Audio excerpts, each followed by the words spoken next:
సహజంగా మనకు కనబడేటువంటి జ్వాలాగ్ని అనేటువంటిది ఏదైతే ఉందో జ్వాలగా ఉన్నటువంటి అగ్ని ఒక రూపం ఉంది, కనపడినటువంటి రూపం. అదే ఇందాక మా వాళ్ళందరూ కూడా చెప్పింది, సప్తహస్త చతుశృంగ సప్త చెప్పు ద్విశీర్షక. 7 హస్తాలు ఉంటాయి అగ్నిహోత్రికి, 1-2 చేతులు కాదు. సహజంగా దేవతలకు కానీ మానవులకు కానీ ఇతరమైన జీవులకు కానీ 2 చేతులే ఉంటాయి. 2 చేతులు అంటే 3 చేతులు ఉంటాయి. ఎక్కడైనా చూసారా 3 చేతులు ఉన్నానా? మరి ఏ దేవతలైనా చూసారా? కానీ అగ్నిహోత్రికి సప్తహస్త 7 చేతులు ఉంటాయి. సప్త జిహ్వా, జిహ్వా అంటే నాలిక. అందరికీ ఒకటే నాలుక ఉంటుంది, కానీ అగ్నిహోత్రికి ఎన్ని నాలుకలు ఉన్నాయి? 7 నాలుకలు ఉంటాయి. సప్త జిహ్వా త్రిపాద్ ప్రసన్న వదన అంటే 3 పాదాలు ఉంటాయి. చూడండి, చిత్రమైనటువంటి రూపం అగ్నిహోత్రుడిది. సమస్త దేవతలకి 2 కాళ్ళు 2 చేతులు ఉంటాయి, లేదంటే అష్టమ భుజాలు ఉంటాయి, సరి సంఖ్యలో ఉంటాయి. ఏదైనా సరే సరి అంటే 2, 4, 6, 8 ఇలా ఉంటాయి. కానీ అగ్నిహోత్రికి 7 చేతులతో 7 నాలుకలతో 3 పాదాలతో ఉంటాట రూపం ఇది. గౌరవర్ణం భావచసం. మరి ఈయనకు వర్ణం కూడా చెప్పబడింది శాస్త్రం. ఎటువంటి వర్ణం అయ్యా అంటే గౌరవర్ణము, అంటే అటు పసుపుకి ఆరెంజ్కి మధ్యలో ఉండేటువంటి రంగు, అంటే అగ్నిహోత్రి కలర్ అయితే రంగు అయితే ఉన్నాడు ఆ. అలాగే దేవతకి ఎలా అయితే భార్యలు ఉన్నారో అగ్నిహోత్రుడు కూడా 2 భార్యలు ఉన్నారు. వాళ్ళే స్వాహాంతు దక్షిణే పార్శ్వే దేవీం వామే స్వదాంతథా.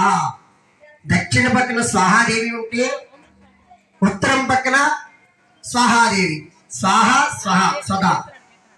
అందుకనే మనం ఎప్పుడైనా యజ్ఞం చేసేటప్పుడు ప్రతి మంత్రము అభిషేకంలో కానీ లేదంటే అర్చనలో కానీ లేదా యజ్ఞంలో కానీ ఒకటే మంత్రం ఉంటుంది, మంత్రాలు వేరే తేడా ఉండదు. కానీ యజ్ఞం చేసేటప్పుడు ఏమవుతుంది, ఆ మంత్రానికి చివరన స్వాహ అనేటువంటి ఆవృతుల యొక్క మంత్రాన్ని, బీజ మంత్రాన్ని దాన్ని కలపడం జరుగుతుంది ఒక్క యజ్ఞం చేసేటప్పుడే. స్వాహ అంటే ఏమిటి?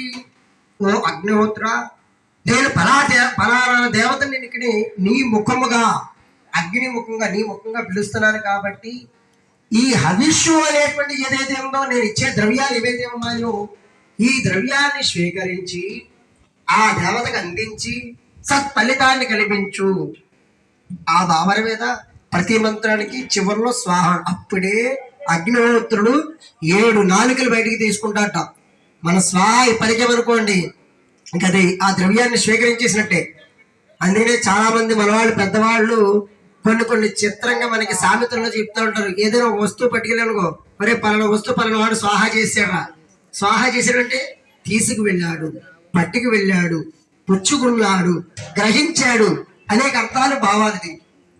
కాబట్టి స్వాహ అనేటువంటి పదము ఎప్పుడైతే, ఎక్కడైతే, ఏ ప్రదేశంలో, ఏ యజ్ఞం దగ్గర, ఏ హోమం దగ్గర ఉపయోగిస్తామో వెంటనే అగ్నిహోత్రుడు దాన్ని లాగేసుకుంటాడు. అది మీరు ఏ వస్తువు ఇవ్వండి, పుష్పాలు ఇవ్వండి, అక్షతలు ఇవ్వండి, లేదా హోమద్రవ్యాలు ఇవ్వండి, ఏమి ఇచ్చినా సరే స్వాహ అనేటువంటి ఆహుతులతో అగ్నిహోత్రుడు దాన్ని గ్రహించేస్తాడు. కాబట్టి మనం యజ్ఞం చేసినప్పుడు చాలా జాగ్రత్తగా అందులో వేసే ద్రవ్యాలు స్వాహ అనేటువంటి పదాన్ని ఎప్పుడైతే వినపడుతుందో అప్పుడే ఆ ద్రవ్యాన్ని అందులో ఉంచాలి, అప్పుడే ఆ ద్రవ్యాన్ని స్వీకరిస్తాడు. అటువంటి అగ్నిహోత్రుడు అగ్నిముఖంగా ఇప్పుడు కొద్దిసేపట్లో అమ్మవారిని పిలవడం జరుగుతుంది. మనం ఏ దేవతనైనా సరే పూజించాలన్నా అర్చించాలన్నా ఆ దేవతకి ఈ భక్తుడికి మధ్యలో ఒకళ్ళు ఉంటారు. సహజంగా మనం అనుకుంటూ ఉంటాం, భక్తుడికి భగవంతుడికి మధ్యలో ఎవరండి అనుసంధానగతుడు? అనుకుంటారు లేదు పూజారి గారా, అది తర్వాత విషయం లేదు. పూజారి గారు అంటే పరమాత్మకి జీవుడికి మధ్య సంబంధమైనటువంటి వ్యక్తి అగ్నిహోత్రుడు. అందుకనే జీవి తన దేహాన్ని విడిచిపెట్టిన తర్వాత అగ్ని సంస్కారం చేయాలి. అగ్ని సంస్కారం చేయకపోతే ఆ జీవుడికి మోక్షం రాదు. అది మన శాస్త్రం చెప్తుంది. పునరభిమరణం, పునరభిజననం, మనిషి పుట్టడము, మళ్ళీ మరణించడము, మళ్ళీ జీవించడము, మళ్ళీ పుట్టడం, మళ్ళీ జీవించడం, ఇవన్నీ సహజం. ఇది ఎలాగంటే చైన్లో తిరుగుతూనే ఉంటుంది. గరుడ పురాణం మీరు చదివినట్లయితే దాంట్లో నిస్పష్టంగా ఈ జీవుడు పుట్టిన తర్వాత, పుట్టిన దగ్గర నుంచి దేహం విడిచిపెట్టేంత వరకు వీడు చేయాల్సినటువంటి నిత్య వైదిక కర్మలు, ఆ అనుభవించిన తర్వాత, కర్మలు అనుభవించిన తర్వాత, మళ్ళీ దేహం విడిచిపెట్టిన తర్వాత చేయాల్సినటువంటి పనులు ప్రతిదీ కూడా అలాంటి కాలం నుండి పరమాత్మ నుండి ఋషుల నుండి వేదానుసారముగా మనకు అందించడం జరిగింది. అందుకనే మనం ప్రతి ఒక్కరము కూడా ఇప్పుడు ఇక్కడ అనేక రకాలుగా అనుభవించేటువంటి భోగభాగ్యాలు కేవలం ఇక్కడ వరకే మనకు శాశ్వతం, పూర్తిగా ఉండదు, ఇక్కడ వరకే పరిమితం. చూడండి, పుట్టిన తర్వాత 4 దశలు ఉంటాయి ప్రతి మనిషి: బాల్య, యౌవన, కౌమార, వృద్ధాప్యము అనేటువంటి 4 దశలు. ఈ 4 దశలు ఎందుకు ఇచ్చాడు పరమాత్మ అంటే మనకి మోక్షానికి మూలం ప్రతీకారం 4 మాట. దాన్ని సాలోక్య, సామీప్య, సారూప్యము, సాయుధ్యం అనేటువంటి 4 పేరు. అజ్ఞానము అనేటువంటి దాన్ని ఆ శిశువులో తీపి జన్మ అనేటువంటి దాన్ని ఇవ్వడం జరుగుతుంది. ఆ బాల్యం అయిన తర్వాత యవ్వనము అనే ఇంకొద్దిగా వయసు వచ్చిన తర్వాత 12 సంవత్సరాల తర్వాత వచ్చే వయసు యవ్వనం అంటారు. ఈ 12 ఏళ్ళ నుంచి యవ్వనం ప్రారంభమవుతుందా, అప్పుడు ఆ జీవుడు కొన్ని తెలివిగా చేస్తూ ఉంటాడు, తప్పులు అల్లరి చేస్తూ ఉంటాడు, లేదంటే చిన్న చితకో తెలిసి తెలియని ఏవో పనులు చేస్తూ ఉంటాడు. అవునా కదా? చాలా మంది చెప్తూ ఉంటారు, 12 ఏళ్ళ కదా వచ్చే వాళ్ళందరూ కూడా అడిగి మా అబ్బాయి మాట్లాడలేదంటే, మా అబ్బాయి చదువుకోవట్లేదంటే, స్కూల్కి వెళ్ళట్లేదంటే, ఎలా ఇలా అనేక రకమైన చిత్రాలు చెప్తూ ఉంటారు. అది ఒక వయసు వచ్చిందా ఎవరు వచ్చింది. ఇక బాల్యం ఎవరైపోతుంది. కౌమారం అంటే ఇక చిట్ట చివరికి ఎప్పుడు ఆ జీవుడికి వివాహ ప్రక్రియ అయిన తర్వాత నడిచేటువంటి దశ. అప్పుడు కూడా అనేక రకమైన సమస్యలతో భార్య, పిల్లలు, సంసారము, రకరకాలమైనటువంటి ఇబ్బందులు ఇవన్నీ ఉంటాయి. ఆ దశకి అయిన తర్వాత చివరి దశ వృద్ధాప్యము. ఆ వృద్ధాప్యంలో కూడా అనేక రకమైన సమస్యలు, ఆరోగ్యమైన సమస్యలు, తినడానికి ఇబ్బంది పడటము, రకరకాల సమస్యలు. అంటే ఈ జీవుడికి మోక్షం ఎప్పుడు వస్తుంది, ఆ అజ్ఞానంలో పుట్టినటువంటి జీవుడికి జ్ఞానం ఎప్పుడు వస్తుంది అనేది శాస్త్రం చెప్తుంది. ఏంటి? అజ్ఞానాంతశ్రేదేవా విష్ణు మార్గం ప్రదర్శన. ఈ అజ్ఞానం అనేటువంటి అంధకార్యంలో పుట్టాడు కదా ఈ జీవుడు. ఆ అజ్ఞానం అనేటువంటి అంధకార్యము తొలగి జ్ఞానం అనేటువంటి వెలుతురుని నింపుకుని ఆ జ్ఞానం ద్వారా మోక్షం పొందాలి అంటే ఈ మనిషి 4 విధమైన పనులు చేయాలి. అదే యజ్ఞము, తపస్సు, దానము, వ్రతము. యజ్ఞాలను చేయాలి. ఈ యజ్ఞం చేయడం వల్ల మనకి ఏదో లబ్ధిపొందుదామని చేయకూడదు, ఏదైనా తరగా రామోత్సవం చేయకూడదు. ఇప్పుడు సపోజ్ ఇందాక పొద్దున మనం చక్కగా సంకల్పం ఒక్కొక్కరికి ఒక సమస్య, ఒకరి వివాహం, ఒకరి ఆర్థికమైన సమస్యలు, ఒకరి ఉద్యోగం, ఇలా రకమైనటువంటి మనం సంకల్పంగా చెప్పుకున్నావా. ఇవి కేవలం తాత్కాలికమే, ఇది మన తృప్తి కోసమే. పరమాత్మ మనకి ఎప్పుడు ఏ క్షణంలో ఏది మనకి తెలుసుగా. ఇది దేహం ఇచ్చింది ఎవరు? పరమాత్మే. దేహం ఇచ్చిన తర్వాత జీవం ఇచ్చింది ఎవరు? పరమాత్మే. జీవం ఇచ్చిన తర్వాత స్థితిగతులు కూడా ఆయన ఇస్తారు. మరి వాళ్ళు యజ్ఞం చేసేసిన వల్ల మనం ఏదో అధికమైనటువంటి ఐశ్వర్యం, కోటేశ్వరుడు, ఇతరమైనటువంటి మన కోరికలు నెరవేర్తా. జీవుడు పుట్టిన ఆగర్భాష్ట శిశువు అంటే ఒక శిశువు గర్భంలో ఉండగానే ఈ జీవుడికి సంస్కారాలు రాస్తాయని శాస్త్రం. అందుకే మన 6 నెలలు 8 నెలలు ఈ గర్భవచారంలో ఉన్నటువంటి ఎల్లాలు 6 నెలలు ఉంటే పూజలు చేయకంటే కారణం ఏంటి? పూజలు మానేవాళ్ళు కాదు, నుంచి లోపల గర్భాష్ట శిశువు, ఆ గర్భంలో ఉన్నటువంటి శిశువుకి సంస్కారాలు ప్రారంభం ఉంటాయి. ఆ సంస్కారాలు ప్రారంభమవుతాయి కాబట్టి ఆ శిశువు సంస్కారాలు ప్రారంభంలో లోపల మాంసంతో రకరకాలైన దాంతో పెరుగుతుంటాడు కాబట్టి ఆ సమయం అసహించము అని చెప్పబడింది. అంటే ఆ సమయంలో శుభకరమైనటువంటి దాన్ని కాస్త విడిచిపెట్టు, దూరం పెట్టు అని అన్నారు. అంటే పూర్తిగా చేయకూడదు, విడిచిపెట్టకూడదు, చేస్తే ఏదైనా అపకారం జరుగుతుందో, అది చేస్తే ఏం కలుగుతుందో, ఏ ఇబ్బంది కలుగుతుందో, ఇలాంటి అపనమ్మకాలు కాదు, కాస్త సమయాన్ని విడిచిపెట్టండి అని అన్నారు. ఆ గర్భాష్ట శిశువుకి లలాటని గతంలో లేకపోతే ప్రారంభం అవుతుంది, అప్పుడే ప్రారంభం అవుతుంది వీడికి, ఈ శిశువుకి ఏంటి సంస్కారాలు. నువ్వు ఇంకొక మాసంలో బయటికి వెళ్తావు, బయటికి వెళ్ళిన తర్వాత నువ్వు చేయాల్సిన పని ఏంటి? ఏం చెయ్యాలి? ఉదయం నిద్రలాగా మనం ఏం చేస్తాం? కామన్ విషయం. ఉదయం లాగా మనం ఏం చేస్తాం? పొద్దున్న మీరు లాగా ఏం చేస్తారు చెప్పండి? స్నానం చేస్తారు, మొదలుకున్నారా? దాని ముందు ఏం చేస్తారు? దాని ముందు నిద్రలో ఉంటారు అంతేనా? కాదట. ఒక జీవుడు నిద్ర ఎందుకు పోతాడు తెలుసా? నిద్రలో అనేక రకమైనటువంటి మనకి దుష్కరమైనటువంటి దుస్సప్పుడు అంటే కలమైనటువంటి వస్తాయి. సరే, కొంతమంది ప్రశాంతంగా నిద్రపోతారు. ఉదయం సూర్యోదయం వస్తుంది, లేస్తారు. చూడండి చిత్రం మనం ఎక్కడ గమనించుకోవాలి. నిద్రపోయేటువంటి మనిషి దేహం మీద ఏమీ లేదు. అవును కదా, అసలు ఈ లోకంలో ఉండదు. ఆ మరుక్షణం అంట జీవుడు లోపల నుండి మనం తెలియకుండా దేహం విడిచిపెట్టేస్తాం. చాలా మంది తెలియలేని విషయం ఇది. మనం నిద్రపోయినప్పుడు ఏదో లోకంలో వెళ్తాం, ఏదో సమయంలో ఉంటాం. కొంతమంది కళలు వస్తుంది, నేను పలానా చోట ఉన్నాను, పలానా చోట తిరిగాను, లేదా పలానా గుడికి వెళ్ళను, ఇలా చెప్తూ ఉంటారు కదా. నాకు రాత్రి కళ వచ్చిందా అంటారు. అంటే ఏంటి? ఈ దేహ లోపల ఉన్నటువంటి జీవ ఆత్మ కొన్ని క్షణాల పాటు దేహాన్ని విడిచిపెట్టి ఆ మొత్తం సంచారం చేపిస్తుంది. ఆ సమయంలో ఏంటి? మనకి చీకటి కిందే ఉంటుంది. నిద్రపోయినప్పుడు చీకటి కింద, దాన్నే అంధకార్య ప్రారంభము అంటాం. ఆ మరుసటి రోజునే వెలుతురు చూస్తాం. అంటే మేలుకోగానే వెలుతురు చూస్తాం, పొద్దునే తెల్లవారుతుంది కదా. తెల్లవారిన తర్వాత వెలుతురు చూసిన తర్వాత జీవుడు అనుకోవాలట. మనం అనుకోవాలి, అరే రాత్రి ఇటువంటి కర్మలు అనుభవించేమే, రాత్రి ఇటువంటివన్నీ వచ్చాయి కాబట్టి ఇప్పుడు అటువన్నీ కాకుండా అసలు నేను పుట్టాను కాబట్టి నేను ఏం చేయాలి అంటే దుస్వప్నము అలాంటి పీడకమైనటువంటి ఇబ్బందులు లాంటివి రకరకాలైనటువంటి కళ్ళు ఏమి ఉన్నాయో రాకుండా ఉండాలంటే ఈ మనుషులో నేను ఏం చేయాలి అనేటువంటి, అంటే ఒక మనిషి పుట్టిన తర్వాత ఈ పుట్టికి జన్మకి మూల కారణం ఏంటి అనేది.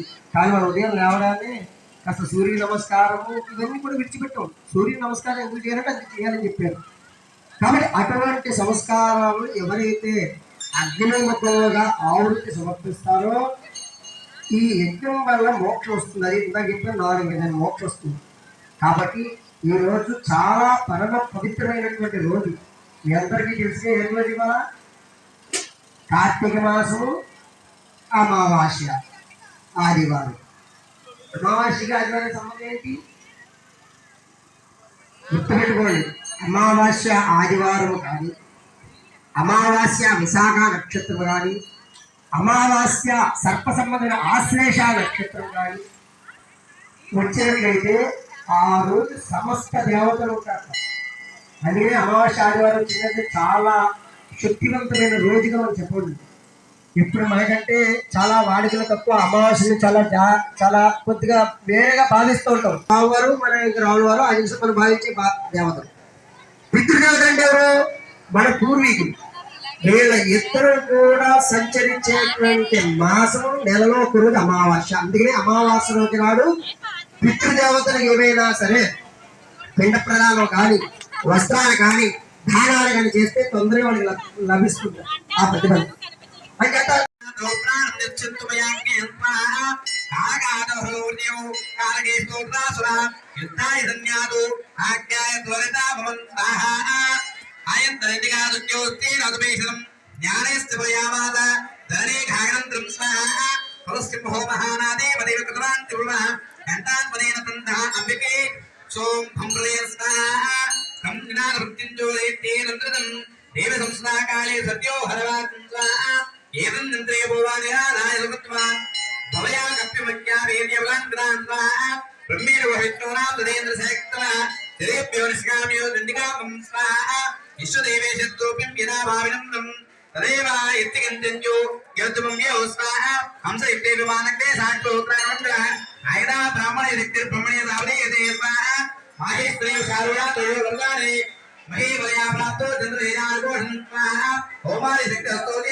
చాట గౌరవించడం చాట బలంగా యువతలు పెట్టే అందులోంచి వేయొద్దు.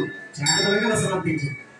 ఓం నమాది ఆగమాలి ఓం నమాది మహాదేవే శివాయ సదాశివాయ నమ ప్రగత్యే భద్రాయే దేవా ప్రదాశ్వరాయ గిరిగహే జగన్నాథాయ జగత్పితాయ చండికాయ సగుణాదేవ మహాగౌరీ సమర్పయామి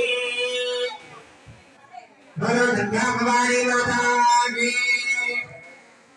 ओम विद्या भगवान भोलावा देवा सिद्धमहत्यं रक्तबीजावरातं स्वाहा चक्रा गोपदं रक्तबीजेवादे सुभासुरोदशंपस्य हत्येहं जो भयाय स्वाहा अन्यमानं महादेवं त्रिलोके वाचवद्यवान् अभ्यदोषम्भोक्यो आधुरं स्वाहा तस्य कृतादाविष्टे भार्योद्यो महाद्रान् संतोषो होदुं देवी वरवाय भक्तित्वे वेदे वेदे नारायण नमस्ते स्वाहा सर्वस्वरूपे सर्वे सर्वक्तमनते वैश्यो देवी दुर्गे देवी नमोस्ते स्वाहा भवात्वदे मत्प्रगा रक्षते तत्रो कश्चार्या घट्टं दवलं स्वाहा परन्दोरगावद्यं प्रतिवदे दवणत्वं प्रेश्रियं स्वाहा सर्वाभारश्रमणं नैलोक्यजालगिरित्वे एवमेवार्वे देवमल्ते स्वाहा भक्षयन्त्या तानुरान् वैकमोदित्तमानवः रक्तात्तम विजन्ते दानि गोमन् स्वाहा दुर्गा देवी रक्षं तन्मे नाभविष्यति वस्येन वैपम्भो नवदिने स्वाहा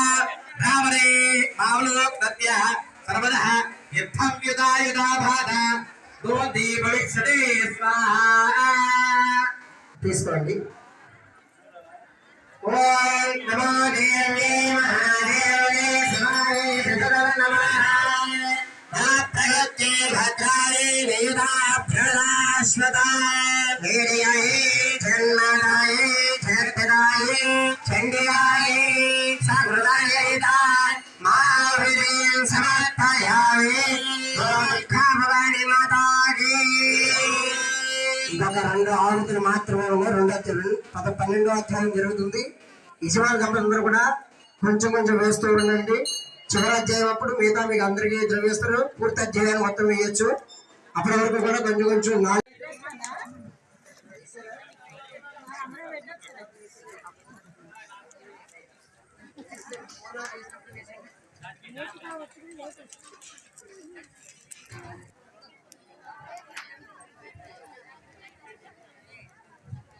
అయిందా సగంధ్రాలు వేసేయండి